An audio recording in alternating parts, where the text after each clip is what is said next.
I pledge allegiance to the flag of the United States of America and to the republic for which it stands, one nation, under God, indivisible, with liberty and justice for all. Roll call, please. Commissioner Dr. Pedersen? Present. Commissioner Sanfilippo? Present. Commissioner Divney? Vice Chair Marsters? Present. Chair Clapper? Present. Public comment. Public comment is limited to items not on the agenda. The Commission may briefly respond to statements made or questions posed as allowed by the Brown Act, Government Code Section 54954.2. However, the Commission's general policy is to refer items to staff for attention or have a matter placed on a future Commission agenda for a more comprehensive action or report. Is there anyone here who wanted to speak about anything not on tonight's agenda? The agenda's over there. It's about the agenda, okay. Okay. Thank you. Now, approval of the minutes for January 28th meeting, please. Any comments? January 25th, I'm sorry. Didn't put my reading glasses on. Yeah, there's a comment here that says what was going to happen. I think it should be happen. I believe that's what it should say. Catch, although I like the idea of putting more happy in our meetings. But, Yeah. okay, yes. Get that. Commissioner Marsters? I have one more change, and that is under Commissioner Marsters, he stated that he believes Cherry Walnut to be a dangerous intersection. Let's say difficult intersection. I don't necessarily want to claim that it's a dangerous intersection.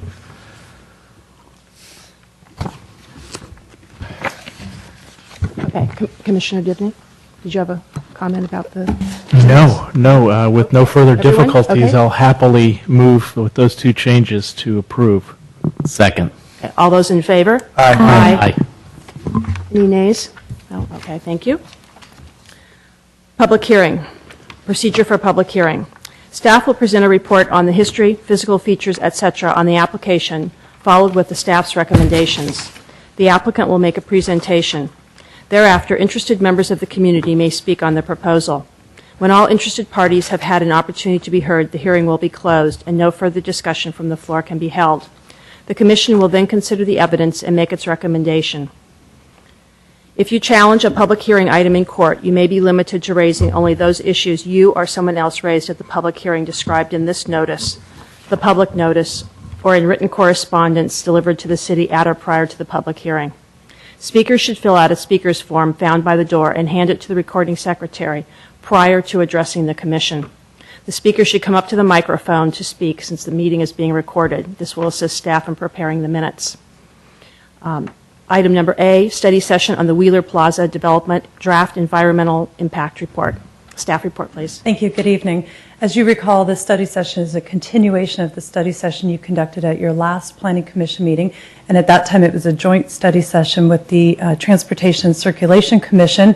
At that meeting, you reviewed the project overview as well as the traffic and circulation chapter of the draft environmental impact report for the Wheeler Plaza development. At that meeting, we continued it to complete your review of the Wheeler draft environmental impact report. I do have the full presentation that we gave at the last meeting, so I'll just zip through that.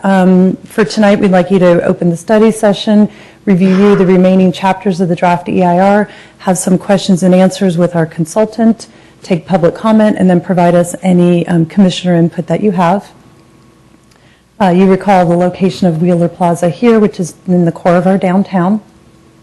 Just the zoomed-in view of Wheeler Plaza, San Carlos Avenue, Laurel Street. This is the former Foodville Market. The proposed project does consist of 108 dwelling units with 190 below-grade parking spaces, and there would be just under 10,000 square foot of new retail on San Carlos Avenue, 9,000 square foot restaurant space on Laurel Street. Also on Laurel Street would be a 6,500 square foot public space and a new public parking plaza, new structure with 237 parking spaces. That's 50 net new parking spaces over the current condition. This shows you the basement level. Again, this would be parking just for the residents above. The at-grade parking structure showing you the access here on Walnut Street, the pathways through where you're able to connect to the businesses on Laurel Street. And then the second level, this again is the public parking level. And then this is the third and fourth floors of the residential. And finally, the top level of residential, and as you noted, is pulled back on San Carlos Avenue. The building sections we discussed at the last meeting. And this is then, the conceptual level design that we have at the corner of San Carlos Avenue and Walnut Street. And you see here, this is the two-story parking structure, the housing units above, and then the new commercial space. Another view along Walnut Street. We discussed a little bit the pedestrian connectivity, showing you how you can get through from Laurel to Walnut, and then again it connects all the way through to City Hall. And then we also discussed the new public plaza opportunity that hopefully a new restaurant would be able to open into. And then a view of that public plaza. And then Rebecca Gorton reviewed the purpose and intent of CEQA, what the items are that we cover, went through the process. We did sent out the scoping notice. We've had several community meetings to discuss the environmental impacts. And right now we have the public comment period on the draft environmental impact report is actually closed. So we've received all those comments and we're working on the response to comments and then putting that together for the final document that will come back to you as well as the City Council. And this was the traffic section, and I'll just get us back to where, Rebecca, where we need to start off. This is great. Right here. Okay, so now I'll introduce Rebecca Gorton with Lanphier Gregory, and she's the project manager. Good evening. So my purpose here today is to summarize the analysis and conclusions in the draft EIR for you. And if you have any questions regarding the content or the implications of that draft, hopefully I'll be able to answer those today. If any of your concerns go above and beyond the draft EIR, we'll probably collect those comments and then respond in the final EIR with the other comments that we've received. So we did a full analysis of this project, all the topic areas under CEQA. We didn't screen any out beforehand. This involved quite a bit of analysis. We had a visual modeler in to do massing simulations. We did emissions modeling for criteria air pollutants and greenhouse gases using the Air District's recommended methodologies. We did biological survey, including having an arborist come and survey the trees on site. We did a cultural assessment and had a historic architect come and take a look at the buildings that will be removed, since many of them are older than 50 years, which is considered a historic age. We had noise specialists, engineers, come out and do some monitoring of the noise environment and modeling of what it would be in the future. We did traffic counts, parking surveys, and modeling of traffic, which we talked about previously. And we had certified engineers do technical review of the reports and plans related to geology, hydrology, hazardous materials, and utilities. And for other topic areas, did review against relevant plans, policies, and regulations. Through that analysis, we found 17 potentially significant impacts, and we were able to reduce all of them to a less than significant level through mitigation measures. We did not find any significant and unavoidable impacts following mitigation, and all the other impacts were less than significant. So I'm going to run through these mitigation measures, the impacts and mitigation measures. The majority of the impacts were related to the construction period. Construction itself does have an impact. Again, they were all mitigated, but let me run through them very quickly. We had air quality, construction period emissions, and exposure of nearby sensitive receptors. That was mitigated through best management practices that would reduce diesel exhaust and fugitive dust emissions. For biology, we identified impacts related to the removal of trees and the possibility of nesting birds in those trees. That was mitigated through requiring nesting surveys right before construction happens to make sure that birds have not come and nested, since we took a look at that. And appropriate tree removal permits and replacement, which are included in the plan. For cultural, it's pretty standard to, even though we didn't find any evidence that there would be cultural resources on the site and the buildings were not found to be historic resources, We've included standard construction management that would halt activity in the event that resources are discovered during excavation. Geology and hydrology have related impacts related to construction period erosion and siltation during grading and excavation activities. That's mitigated through, again, standard pollution prevention plans for stormwater during the construction period. Hazardous materials, because there are older buildings on the site, those buildings might contain hazardous materials such as lead-based paint and asbestos. Some of that has been surveyed already, some of it has not, depending on the building. So we've mitigated it to require that all the buildings are surveyed before they are removed and that any hazardous materials found would be handled appropriately. Also, there's a dry cleaner on site that had a release of PCE previously.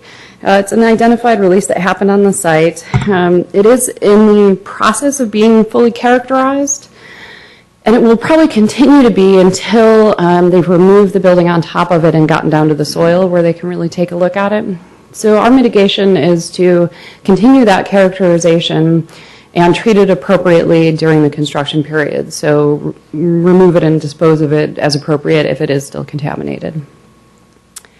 And finally, noise. There would be noise during the construction period as well as vibration.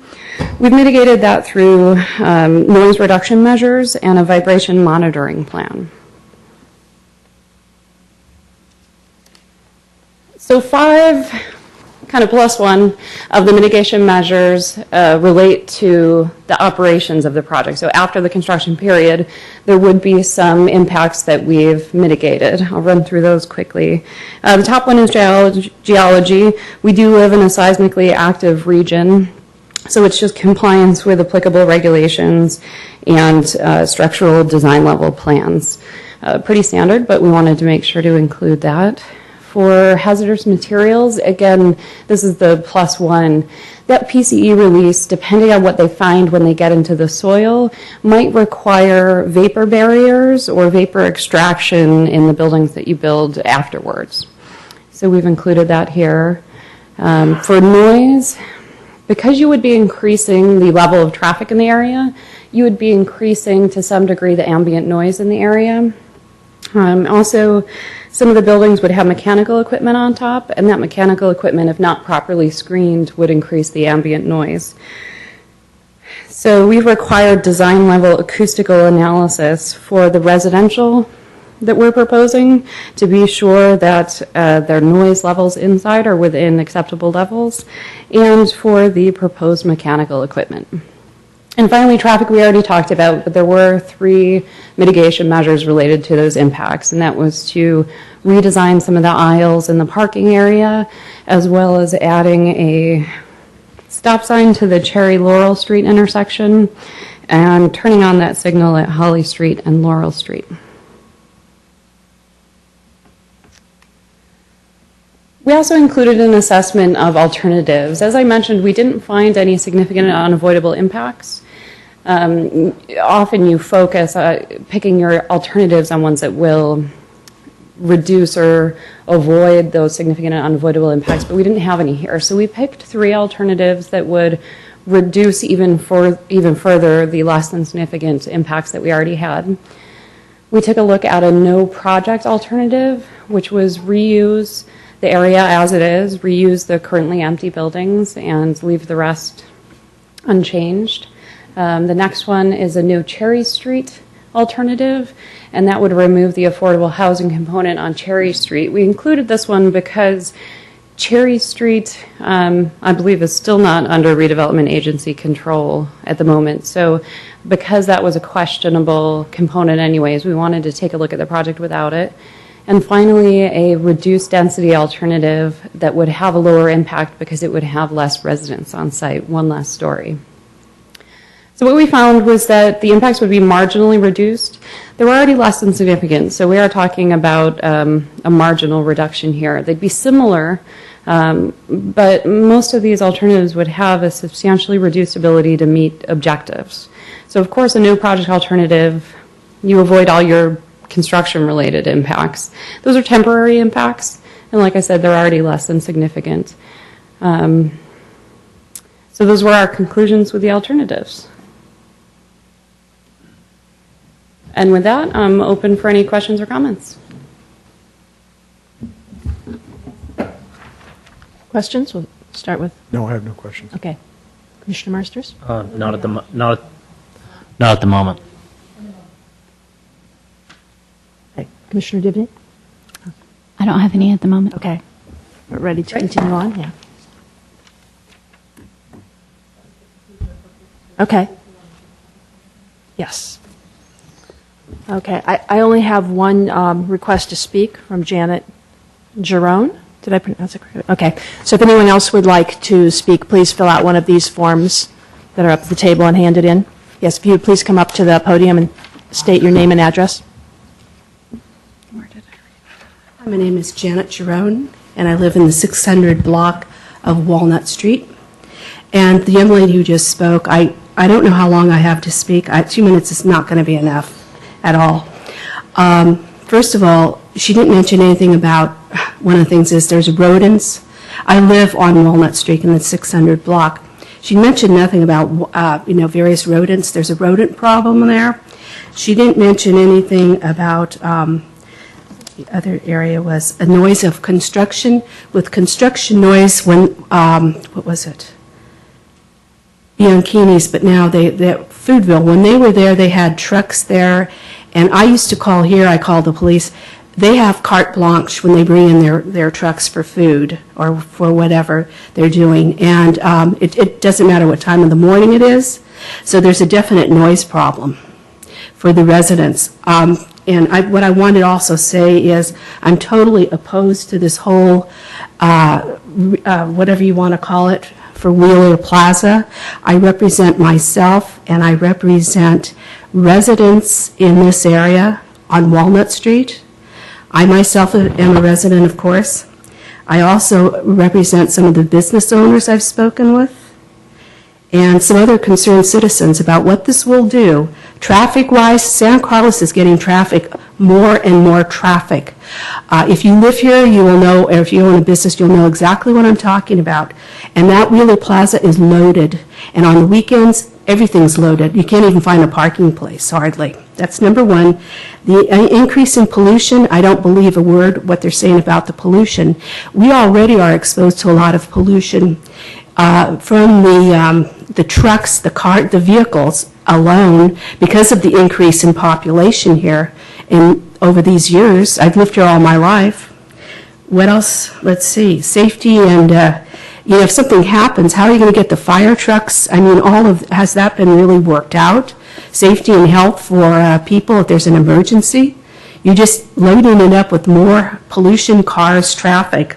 And San Carlos is already overloaded at this point.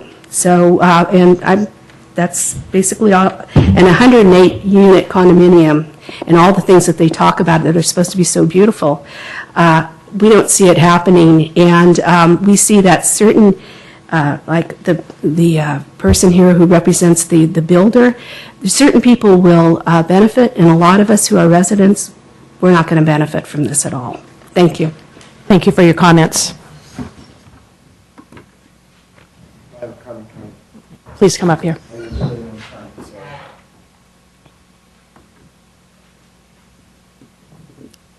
Thank you. Yes, please come up to the podium and state your name and address. Hi, I'm Guy Latier, and I live down the street on Cherry Street. And I have a couple of concerns about the traffic specifically. First off, I've heard from several different people that have done the analysis that one of the solutions to traffic would be to help alleviate some of the congestion in the downtown would be to open up the Holly Laurel Street light, to make it a light instead of just a blinking light. And it seems a little bit ridiculous if we're not timed with El Camino to imagine that 150-foot to 200-foot stretch of street is going to allow people to turn toward El Camino if the light's green, say at the Holly Street, and it's red at El Camino for 3 or 4 other cycles. It's not going to let that traffic move. So I don't feel like that's really addressed it. And as I understand it, we don't really control El Camino's street lights. Those are state highways. I'm not sure if that's still true anymore. So we'd be trying to sync up with a state highway, and they'd have to sort of give preferential treatment to Holly Street over the flow of traffic on El Camino, which is not normally the way things are done.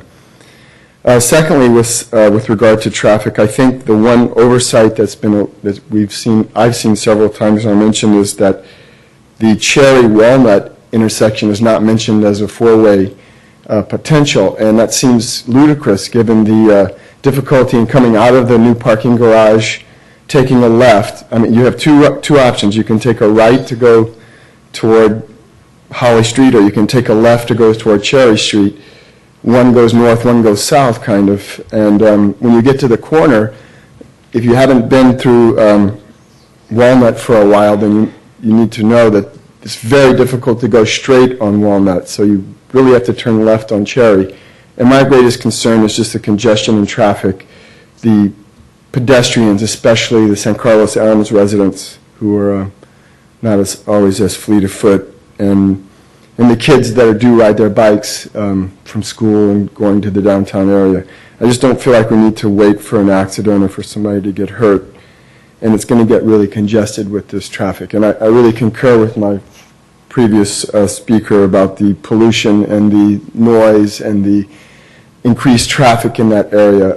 It's going to be much more difficult. And have I run out of time yet? No, if you have other comments, you may continue.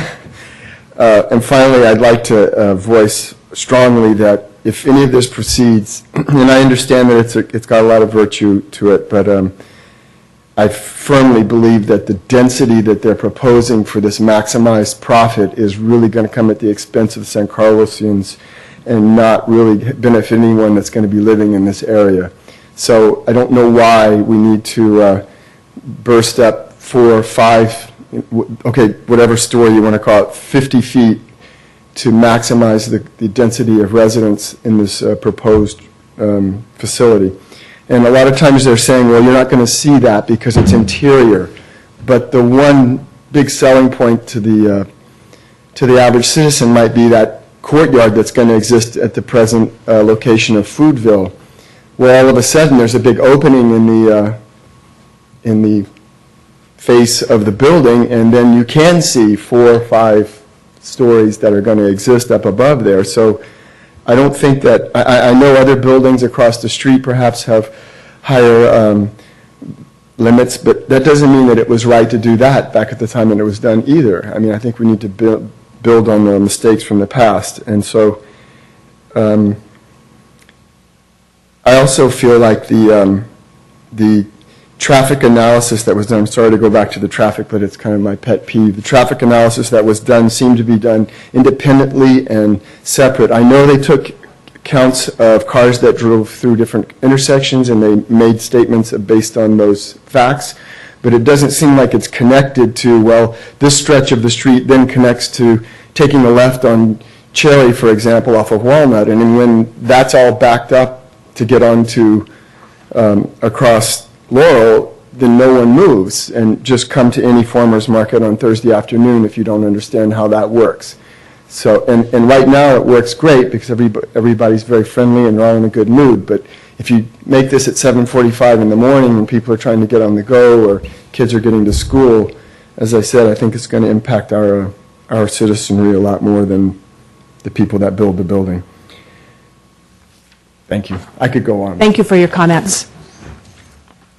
Yes, please come up.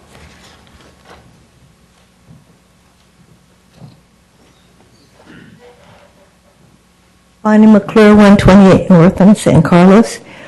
As a citizen, I'm too concerned about density. However, ABAG has said that we have to have so many housing units, and I'd much rather see them put downtown so that people can walk to transit, whether they take the train or the bus, than out in the hills. And in order to get units, we would have to be splitting single family into multiple family dwellings out from the center of town.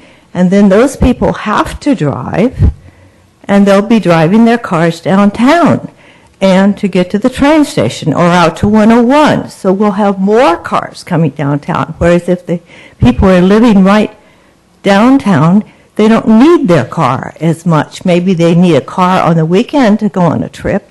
But, and the other thing that I think the merchants might be overlooking is that if you have to get those 600 units out, spread out through the community, those people aren't going to be right there to go downtown and buy on Laurel Street.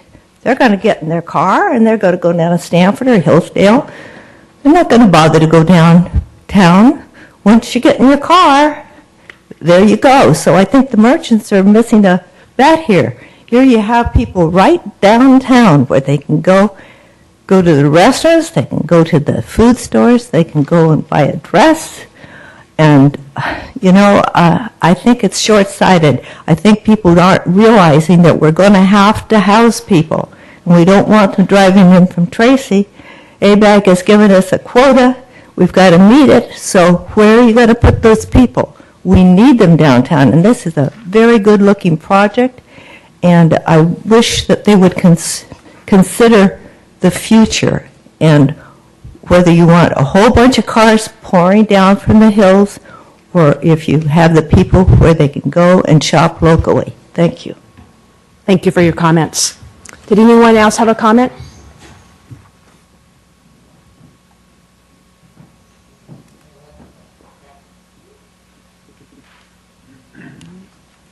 Hello, my name is Laura Deck. I live at 224 Bayview Drive. I've been a San Carlos resident for almost 20 years. Probably my biggest concern with the project is the density. And I won't repeat everything that was said before, but I'm all in favor of doing modest improvements to the city. And I also should mention that I work, for the past 8 years, I've worked in the Hacienda business complex right on San Carlos Avenue and Elm Street. So I'm downtown a lot. It's just that reviewing the plans with the multi-story buildings facing San Carlos Avenue and Laurel Street, just the word overkill comes to mind. And like I said, I'm all in favor of modest, reasonable improvements to the city. But the level of density and the resulting traffic is a big concern to me. I've also noticed that the condominium complex, 1001 Laurel, still seems to have a fair amount of vacancy. It says that it's 75% occupied, but I'm guessing that's a little bit of an exaggeration. I would be concerned about introducing so many new residential units and having a vacancy rate. And in addition, if you haven't walked down Laurel Street, you'll notice that every other building is a restaurant. And I would be also very concerned with the level of competition with all the other restaurants and many of the other retail shops and merchants that are currently there. This would really bring an increased level of competition that could force some of the smaller restaurants out of business and show vacancy on Laurel Street, which I don't think is very attractive for the city. So mostly my concern is about the density. And I was pleased to see that one of the alternatives did have some of the existing virtues and benefits of the plan, but just at least a story lower. And I would hope that that could be, that alternative could be pursued or at least evaluated in further detail. That's all. Thank you. Thank you for your comments. Anyone else here that would like to make a public comment? Yes, would you like to come back up to the podium, please? Yes, you do. We need to be able to record your comments, please. So what I was wondering is, what about the issue of rodents? Does she have an answer for that? And also the noise about the construction, during construction. They can be here anytime in the morning to, follow through with the construction of this whole project. So we were just wondering, what does anybody, I'm addressing what she mentioned in her report this evening. So I'd like just get an answer on those two areas. Okay. Thank you. Thank you. Does staff have any information about the about either of those 2 points that we'd like to share with the public at this time?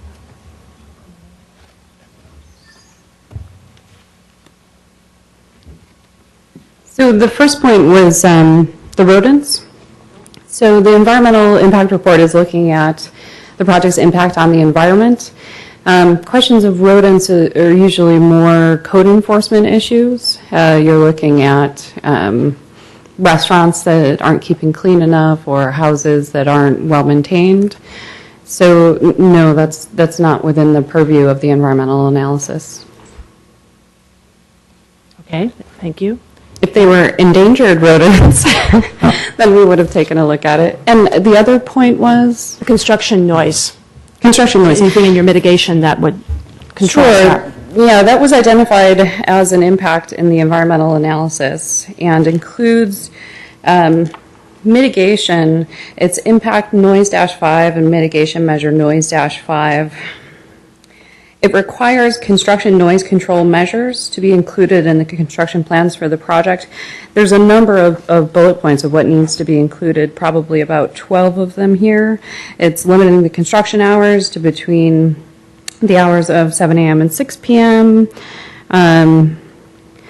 constructing solid plywood fences around the construction site to shield receivers, equipping internal combustion engine driven equipment with intake and exhaust mufflers, prohibiting unnecessary idling, locating any stationary noise generating equipment such as air compressors or portable power generators as far as possible from sensitive receptors, and constructing temporary noise barriers around them, using quiet air compressors and other stationary noise source technology where it exists, routing all construction traffic to and from the project area via designated truck routes, and prohibit construction-related heavy truck traffic in residential areas wherever feasible.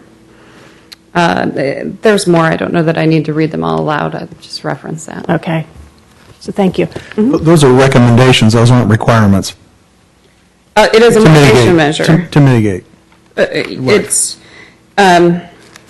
the following standard construction noise control measures shall be included in the construction plans Okay, for the all right, project. yeah. It's the basic stuff we already do. And just to clarify the construction hours, I think Ms. Gorton indicated 7 a.m. It's actually 8 a.m. Yeah. Yes, to Okay. 6 p.m. And what the speaker referenced, I believe the municipal code has some exemption for delivery vehicles, and that would not apply to this construction situation, so they would be limited to the construction hours of 8 a.m. to 6 p.m. It's also pretty common with demolition projects for the demolition contractor to kind of have a rodent control plan. I don't know that this project in particular would have a high situation for that. Usually, if you have more IV or something, but we could certainly require that as a condition of approval. Yeah, that's what I would think. Okay, thank you. So given what you've heard now, then, do you have other questions or statements, comments that you would like to make to put on the record for this hearing? For the record, regarding the noise, they were there much earlier. Those trucks that came into Foodville, they were there at 5 o'clock, 4:30 in the morning. They were opening and closing their doors. I would call the police department. I called where I live, where I happen to live, and there's nothing they can do about it. There's no regulation. They say 7 o'clock, but that is just not true. And I know people, I don't represent just myself. There are citizens, and some of these citizens are retired. And they informed me that, it wakes them up. You're retired and, you're on Walnut Street. Well, good luck. And they were glad when Foodville left. They were real glad. And, there's a large group of people who are really against this whole project. And regarding the rodents, there is an issue with ants and rodents on the area of Walnut Street. I know somebody who lives at, the condominium there. They're having trouble with rodents and ants. So, there's a definite problem with that. And when you're removing, 50-year-old buildings, there is an issue. So thank you very much. Okay, thank you for your additional comments. Okay, was there anyone else here who wanted to comment? You need to You need to come up to the podium, and I need you to fill out a form so we have a record of you speaking, please. You can just tell them it's Wheeler Plaza. It's Wheeler. Just tell 'em it's Wheeler Plaza. We- Just tell them it's Wheeler Plaza. Hey, Okay, when you say tell them, tell who? The man who asked the question. The item we're discussing on the agenda is the Wheeler Plaza development, Oh, and I'm sorry. I thought specifically, you we're meant- okay. discussing the draft environmental impact report. Okay. Brian Randall, San Carlos. I'm sorry I don't come to these meetings. I don't know how to quite address you properly. So it'll be ladies and gentlemen if that's okay. That's fine. Thank you. My concern with Wheeler Plaza has always been, looking at it from a fireman's point of view, I'm very familiar with that, is the access. I said this in the first meetings regarding Wheeler Plaza, which was many years ago, and in two of the recent meetings.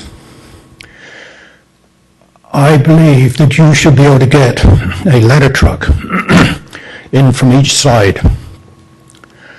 I see in the plans that there is a wooden structure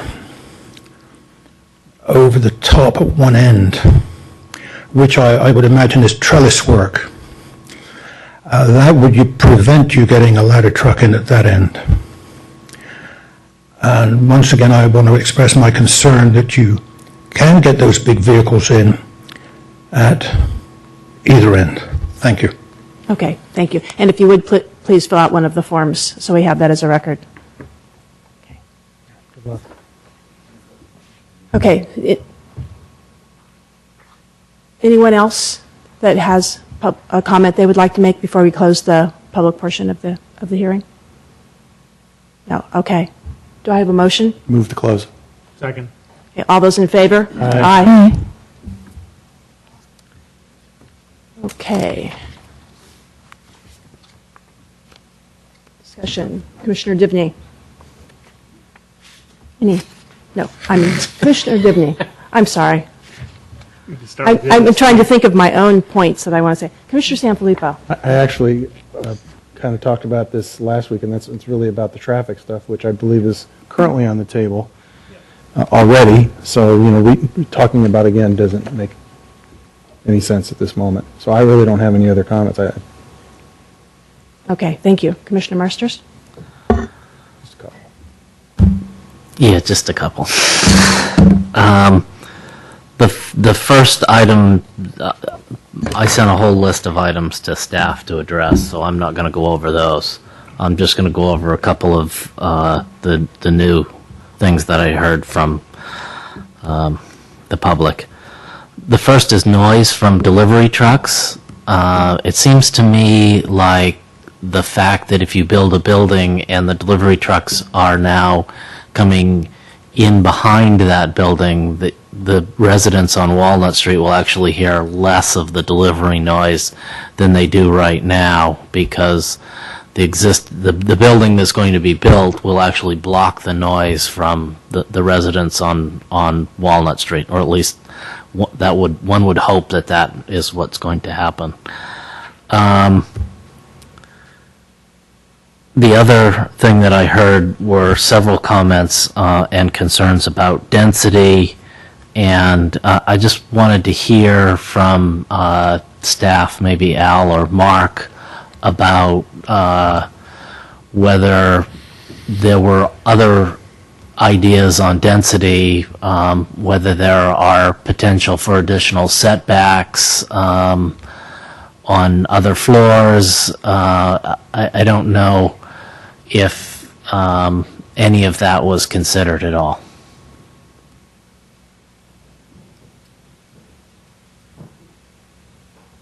Well, from a density standpoint, the density that was established in the general plan was 50 dwelling units to the acre, and I believe this is just under that, or right at it. So it's in conformance with the general plan, and density for the downtown area and the areas surrounding the downtown were a very in-depth discussion item when the general plan was completed and through the general plan community process. So the densities were carefully considered in and around downtown.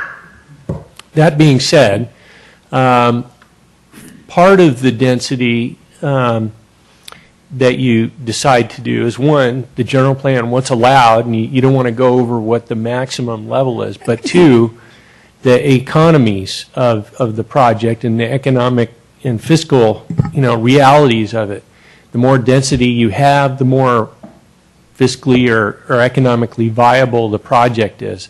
Some of the things that the city wanted and that we heard from the community were more parking, public plaza, and other amenities for the project. And also, because there's structured parking associated with the project, and the type of construction it is, and to make it look really nice, it's going to cost more than maybe a typical condominium project would cost. So those are some of the factors that were considered. So again, the more units that you can sell, the more the project pays for itself. So that was a consideration. We looked at less units in the very beginning. Before we even brought this project forward, what we did is we tried to figure out if it penciled from an economic standpoint. No one's going to want to build any project unless there's some kind of a positive land residual or you make some kind of a profit. It just doesn't make any sense, even for the city, to put in its own redevelopment dollars or general fund dollars or dedicate land. So that was one of the first things we did. We looked at, well, what is the least density you could do? What is, if you put more density, what other benefits would you get? So we looked at a range of density alternatives and came up with a density that penciled out from an economic standpoint and also conformed to the maximum density range that was established in the general plan. One of the other things mentioned was setbacks, and whenever you set back a part of the building, that will reduce the floor plate inside the building, and you will change the configuration of the unit. You'll reduce a unit in size. You may eliminate units. However, on the San Carlos and Walnut side of the development, what we heard is the most people were most sensitive about this area of the building in terms of how it appeared. It was the most visible from a community standpoint on San Carlos Avenue. And so the height of the building was lowered there to 3 stories in that location from 4 stories in those units, because we couldn't really lose any units in density from a cost, again, an economics perspective. Those units were then moved to another location along Walnut Street. So what basically the bottom line is, yeah, we looked at the units, we looked very carefully at the economics of the project, and we looked at the general plan density, and we tried to get a balance along with the aesthetics of the project. And so that's a long-winded answer. Can you address sort of the concern that to some people it's going to look like it's actually 4 stories along, say, San Carlos Avenue, but you're sort of saying it's 3 stories. How would you address that? Well, people address it in different ways. I would say that it's a 3-story building of 40 feet. Because it is literally, if you're talking about stories, it's literally 3 stories. There's 1 floor of retail and then 2 floors of residential, as you can see along the left side of the screen there. The reason that it's 40 feet instead of something lower is a couple of things. One is for Class A retail space, the marketplace demands a height of in the range of 16 feet for a ceiling floor plate to make it really good Class A retail space that's going to rent out in the marketplace. And we've consulted with real estate experts in the real estate market field to make sure of that. And so one of the downfalls of these types of projects is that the retail space isn't planned well, and it's not planned and the marketplace isn't consulted, before these things are designed. So some of these mixed-use projects you see throughout the Bay Area, they don't rent for months or even years because they weren't planned right in the first place. So one of the things we were very careful about is that first floor, and so that's why you have a higher, it's actually a 20-foot floor plate on the ground floor, approximately a 20-foot floor plate, to add flexibility and, again, to answer to the marketplace demands for that, to get real high-quality space there. The upper floors, you have a floor plate, for condos to make them marketable and to make it work from you want a decent ceiling height. An 8-foot ceiling height feels cramped inside, so you want at least 9 to 10 feet in ceiling height on the interior of a condominium to make it desirable. Also, there's a foot or two between, a couple of feet, 18 inches to 2 feet between floors for all the floor plate and the utilities that go in between the floors.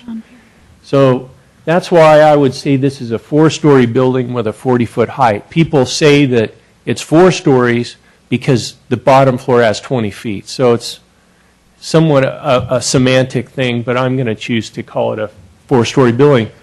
3-story building, that's what it is. And then the last thing that I heard was a concern that we were building this to meet ABAG requirements for us to build a certain amount of housing. My impression is that the ABAG are really recommendations and that we're not necessarily required to build that housing. Yes, I think that's a fair assessment. The ABAG requires us, they say they require us to build, it's called Regional Housing Needs Assessment, and they give us a number every few years, and they say this is the number you have to reach from an affordable housing standpoint in your community. You have to share affordable housing with all the other cities in the region, make it fair for everybody. Everybody's got to do a little bit to make it work. So yes, they do give us a number. They don't say that if you don't reach this number, there's no penalties necessarily at this time. It's sort of, it's a mandate, but there's no real penalties. However, you need to show that you're making a good faith effort. In this case, it is a good thing in terms of our below market rate, the goals that we're trying to meet. It does get us closer to the number that they've established for us to meet our below market housing needs. And so from that standpoint, it's a consideration. It wasn't one of the main considerations, I think, when we were putting this together. On the other hand, we also have our own local ordinances for below market housing, and this fits into our below market rate housing ordinance in terms of the percentage of below market rate houses that are being added here. If I could just add a comment, I did attend the last ABAG planning meeting, and they talked about if you were unable to build the housing in the planning period, those units would carry over into the amount you're required to show in the next period. So there is a concern that if we don't build and show our fair share of affordable housing construction, affordable and market rate, that we're then going to need to show in the next housing element cycle even more units, which is going to be problematic. And how many affordable units are part of this project? 38, wasn't it? 38? Because I've heard different numbers. I just want to hear a number. The current proposal is that there would be 8 within the. Can you hear me? 8 within the project, and that the development would pay an in lieu fee, which is allowed under our below market rate ordinance, and then those dollars could be used to produce other units elsewhere, and that was the Cherry Street affordable concept that's also included in the EIR, was to actually produce more affordable housing as a result of doing it that way than having them included within the development.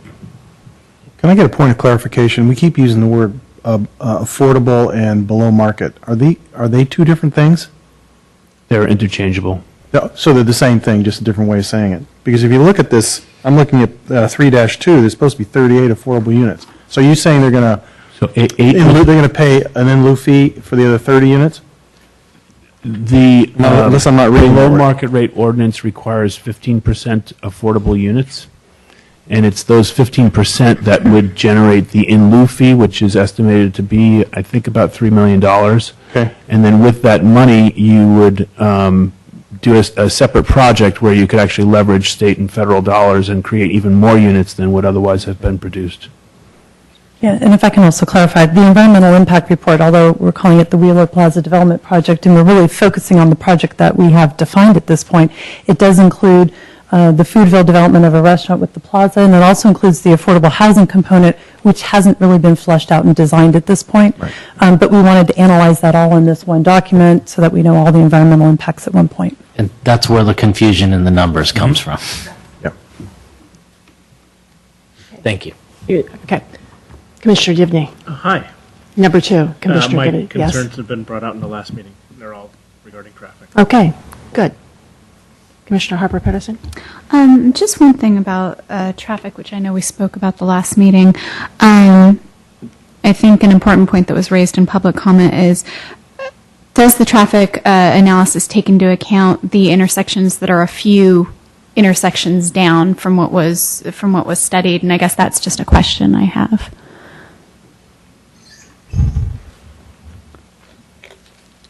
I can give you a brief answer, and we can respond a little bit better in the final EIR. But the short of it is that they did look at queuing at the intersections that they took a look at and did a full analysis of that to make sure that it was all within the bounds of the capacity for queuing. So that was taken a look at, yeah. Thank you.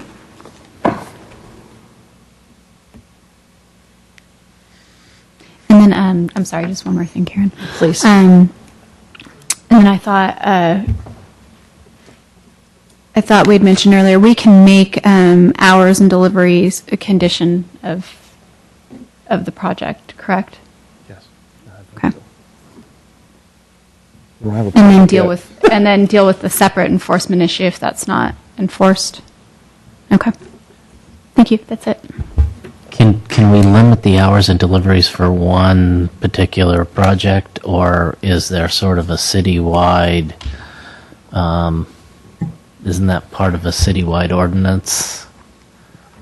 You know, I don't think that we have an ordinance for citywide business deliveries. It really is on a project-by-project basis. We have noise ordinances that are sort of more general, Right. that kind of thing. For instance, with there was a local fast food place recently that will go unnamed, but we had some concerns about deliveries with that project, and we worked with them to limit the hours or control the hours to where it was acceptable to the local neighborhood. So, but it's always good to pre-plan for that, and it's okay to put conditions in on a project-by-project basis. Okay. I have some questions, or I want to make sure that in the final EIR that how the noise issues are being covered. So I understand that the concept of that this building might shelter some of that noise in the alleyway from the delivery trucks, but I'm concerned, how was there any modeling that took into account then the resulting noise for those units that are on the back of the building along the alley? And perhaps you could address a little bit how that the modeling was done. Yeah, so as far as the noise modeling that was taken into account, I think the short of it is that the noise levels, because of things like the delivery activities and having that active area back there as well as the roadways, they're going to be a little bit high for those residents. So the mitigation that we've included is to do design-specific analysis to make sure that the way that the units are designed, they will dampen the noise coming from the outside. So it'll be things like having double pane noise reducing windows and facing them in the proper direction and in the proper locations. Okay. What about any mitigating measures for other existing buildings in the area now that the ambient noise level is going to be higher. So let's say across the street and some of the higher units in the Hacienda development. How's that taken into? Sure. So the focus of the environmental analysis is on what impact this project is creating. So it's not specifically mitigating any existing situation. As someone else has brought up, the building itself would actually act as a buffer for some of the units on Walnut from the existing noise. But it does not propose to provide any mitigation to existing units elsewhere for existing noise concerns. Okay. So then looking at how the modeling was done, looking at those courtyards that are available to the residents and how voices, people using that outdoor space, the residents and their guests using those outdoor spaces, how was that included in the noise modeling? I don't have my noise modelers here with me, so we might have to respond to that in the final EIR. I guess I would like to know that it has been included, or that there is, is there some way to mitigate those kinds of noise, since they tend to be more disruptive to people in adjacent existing buildings? Right, and I would have to look specifically in this analysis, but my understanding from many projects that I've worked on is that the sound of a human voice is not actually that loud, and particularly when you're talking about an environment like this where you have a lot of urban noises around, it wouldn't necessarily carry that far. But we can double check with our noise modelers and get a real answer into the final EIR. Okay, all right, thank you. So I have just a question. This is more just general knowledge related. The next to the Wells Fargo Bank, there's that strip of land, the parking area. Is that owned by the same owner of the Wells Fargo Bank property? Okay. And so what is the plan for using that parking strip?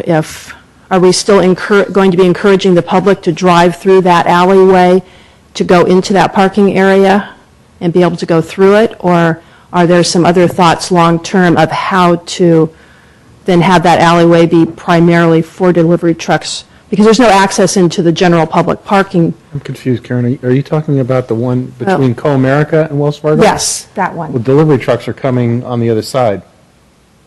90 degrees from You're speaking of this right, parking and I'm area just figuring here. out how is this going to function in the bigger scheme of things? Right, so vehicles would be able to come in off of Cherry to access that private parking area, and it would also be for any vehicle that needed to access the rear of any of the businesses would also be able to use this area, and then they could head straight out to San Carlos Avenue. So what about the title there that says truck entry only? Yeah, so I think to kind of make a slight correction to that, the service alley is really intended only for service vehicles during certain times of the day, so that the access to that parking area, we'll need to work that out. And I think we'll have to take a look at that and answer that question. It's a good question. Maybe, we can have some signage and try and, allow access to that driveway, but then say you have to make a right and you can only use that driveway, but you can't exit out onto San Carlos Avenue. So we'll have to figure that out with our traffic engineers. It just doesn't seem like it fits with with the flow that we're putting in there, that we're not allowing for any access from Laurel through that area into the parking garage. Well, they don't go that way now. It's a I know, one-way. but I'm thinking maybe it would make sense for them It's to only do one that. way. If you see the parking the way it's pointed towards. it's pointed, the way it's accessed now is only from the You rear. can turn it around. No, I'm just- and go- As yeah, far as but- yeah, that's The right. flow here, Karen. I know what it is now. It's an exit only. I'm looking for the future. I'm trying to put, good mojo on this that'll really happen, and thinking through all the little nitty-gritty details. So I guess that was just, I was just curious about that. Because building on a comment from our previous meeting that was made about that whole delivery area becoming a pedestrian area. To me, it's Right. it's a little too jumbled up right now, and I can see that becoming a really great pedestrian area, and that it needs to be attractive. Otherwise, it's just going to be this kind of noisy, dark alley area. And I think that access there across that property that Wells Fargo is on could be significant from a design point of view. So I just wanted to put that out there. And those are the only things that I have on my comment list. And if I could just comment, that discussion just gave me an idea on how to control the traffic is what we've talked about in the past is, and what they do in San Francisco, in some areas of San Francisco, around Union Square, for instance, they have alleys where in the morning there's the delivery trucks, and there's even restaurants in the alleys and access to some of the retail businesses around Union Square, for instance. And they put bollards after the service hours so that you can't go through there. And then they open it up, and they put their chairs and tables out there, and you can have lunch and listen to opera in the alley. And so this conversation gave me an idea that to allow for access to the driveway there, we would then install bollards at the end of the driveway to still allow access from Cherry, and then they could still access Laurel Street, but then they couldn't go through because there would be bollards there at a certain time of day. Same thing at the other end. Perhaps, maybe if we did it there, we wouldn't need to do it anywhere else. But that is the intent, is that alley could become a place like we see up in San Francisco, where we could use some really good materials on the ground and use some vertical landscaping and maybe water features or other features that could make it a more of a urban, alley, plaza, usable space. And so that's been our idea from the beginning. And Mark, I think Mark had an idea you want to share?